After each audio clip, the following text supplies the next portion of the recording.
Bienvenue chez C'est Maman qui cuisine. On se retrouve aujourd'hui avec une nouvelle recette, cette petite gourmandise à base de chocolat et beurre de cacahuète qu'on trouve aux États-Unis, les Reese's ou Reese's.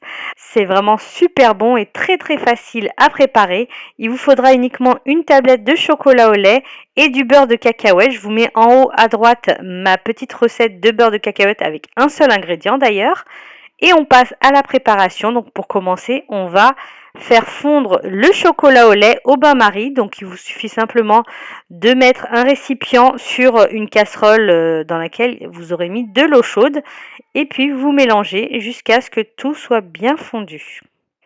On va ensuite déposer une cuillère à soupe dans une petite caissette en papier ou en silicone. C'est comme vous voulez. Donc vous mettez cette cuillère à soupe et vous étalez légèrement sur le fond et sur les bords.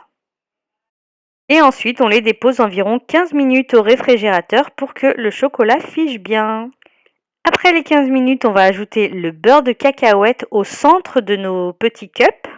Donc je mets environ une cuillère à café. On essaie de les mettre bien au centre, simplement pour que esthétiquement ça ressemble au Reese. Sinon, si ça dépasse, c'est pas trop grave. On dépose à nouveau au réfrigérateur pendant 15 minutes et on termine avec la dernière couche de chocolat au lait. Donc vous déposez à nouveau une cuillère à soupe sur chacune de nos petites cups et vous allez les déposer au réfrigérateur pendant minimum 15 minutes. On va ensuite les démouler, donc le démoulage sera très simple vu que le chocolat a bien durci. Et voilà, nos Reese's sont prêts. Donc vous pouvez les conserver à température ambiante en hiver, quand il fait froid comme actuellement, ou alors au réfrigérateur en plein été pour éviter que le chocolat ne fonde.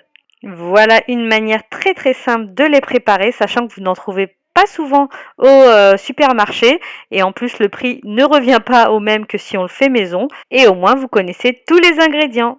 Voilà, je vous laisse donc sur ces images. J'espère que la vidéo et la recette vous ont plu. N'hésitez pas à vous abonner si ce n'est pas encore le cas. Et je vous dis à très bientôt pour de nouvelles recettes.